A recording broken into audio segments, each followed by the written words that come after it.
Hello my dear friends, in this video we will discuss about the fixed prepositions part 3.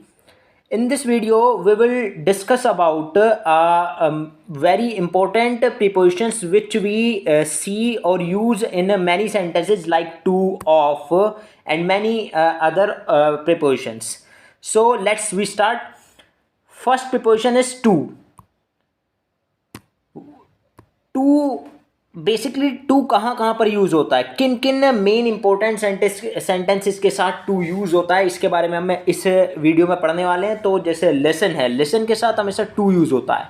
Prefer के साथ कभी भी then नहीं आता, प्रेफर के साथ हमेशा टू आता है. जबकि प्रेफर एक कंपेरेटिव डिग्री है, लेकिन इसके साथ हमेशा टू आएगा.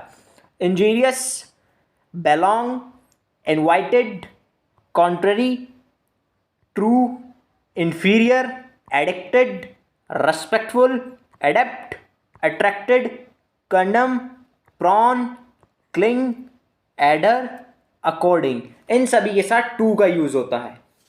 ये सभी वो प्रिपोजिशन या फिर ये सब वो वर्ड्स हैं जो जनरली हम अपने डेली लाइफ में जो हम बेसिक सेंटेंस करते हैं उसमें भी हम देखते हैं. इसमें हम बहुत जल्दी मिस्टेक कर देते हैं, तो हमें इनको तो बेसिकली याद रखना ही रखना है. इसके बाद जो नेक्स्ट है वो है ऑफ. ऑफ के साथ क्या क्या यूज़ करते हैं, तो ऑफ किसके साथ यूज़ होता है, कॉन्फिडेंट के साथ हमेशा ऑफ का यूज़ होता है.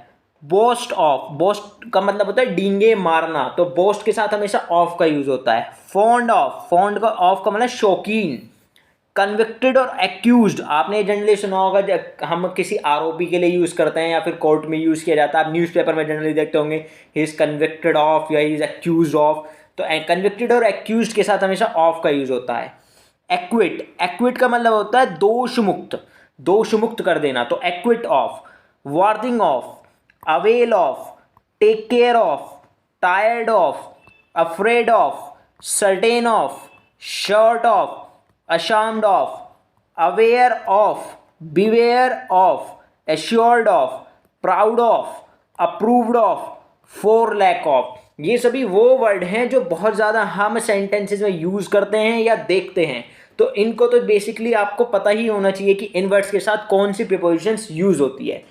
इसके बाद जो नेक्स्ट है वो है फोर. हम फोर का यूज़ किस वर्ड के साथ करते हैं, तो फोर जो है बेसिकली किन किन वर्ड्स के साथ यूज़ होता है. सर्च फॉर, हमेशा सर्च के साथ फोर का यूज़ होता है. Care for, hope for, ask for, start for, eligible for, yarn for का मतलब आपको पता होना चाहिए तीव्र इच्छा, या फिर इसका एक सिनोनियम है crave.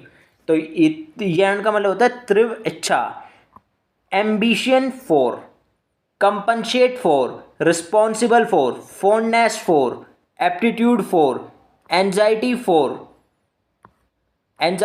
For, wish for, match for, इन सभी के साथ फॉर का यूज़ होता है. इसके बाद जो नेक्स्ट है ऑन का यूज़ हम कहाँ कहाँ करते हैं. Depend on, rely on, count on, bank on, insist on, keen on का मीनिंग होता है उत्सुकता. Congratulate on, compliment on, revenge on, avenge on. तो रिवेंज और एवेंज के साथ भी हमेशा टू का यूज़ होता है. रिवेंज या एवेंज के साथ भी हमेशा टू का यूज़ होता है. इसके बाद जो नेक्स्ट है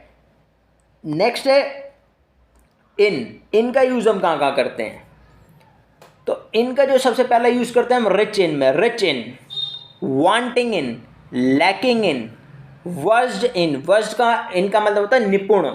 नेग्लिजेंट इन, एश्योर इन, प्रॉम्प्ट इन. इसके बाद जो नेक्स्ट प्रीपोजिशन है वो है विद है का यूज कॉप विद के साथ यूज होता है. कॉप विद मतलब मैनेज. एंडोर्ड विद और गॉड गिफ्टेड मतलब एंडोर्ड का मीनिंग होता है गिवन या गॉड गिफ्टेड. तो एंडोर्ड का मीनिंग जो आपको पता होना चाहिए वो है गॉड गिफ्टेड. इसके बाद है in accordance with, intimate with, comply with. Friends, अगर आपको वीडियो पसंद आ रही है तो प्लीज़ लाइक एंड सब्सक्राइब करें. अगर आप डेली ऐसी कुछ वीडियोस देखना चाहते हैं तो प्लीज़ कमेंट करें. मैं समझ रहा हूँ ये आपके लिए काफ़ी यूज़फुल होगी. तो ऐसे ही हम बहुत सारे टॉपिक्स इंग्लिश में पढ़ेंगे और ये आपको सभी लगभग सभी इंग्लिश के एग्ज़ाम्स के लिए जिसमें इंग्लिश आती है उसके लिए यूज़फुल होंगे। तो अब जो नेक्स्ट पढ़ने वाले हैं वो हम पढ़ने वाले हैं at, aim at, arrive at, knock at, slow at. इन सब के साथ हमेशा एट का यूज़ होता है। Slow at, knock at, arrive at, aim at, इन सभी के साथ हमेशा एट का यूज़ होता है। उसके बाद आता है फ्रॉम। फ्रॉम का यूज़ कहाँ होता है? देखिए फ्रॉम किस किस के साथ यूज़ होगा? Prevent from, prohibit from, debar from, all of from, keep from, abstain के साथ और रिफ्रेन, मतलब कीप फ्रॉम का यूज़ होता है एब्स्टेन या रिफ्रेन या दूर रहने के लिए। उसके बाद एप्सोल के साथ भी फ्रॉम का ही यूज़ होता है। इसके बाद देखिए हम चार चीज़ पढ़ेंगे। Died of, died from, died by, died in, ये किस किस सेंस में यूज़ होते हैं इस चीज़ के बारे में हम पढ़ेंगे। देखिए काफ़ी इंपॉर्टेंट है और काफ़ी कंफ्यूजिंग भी है।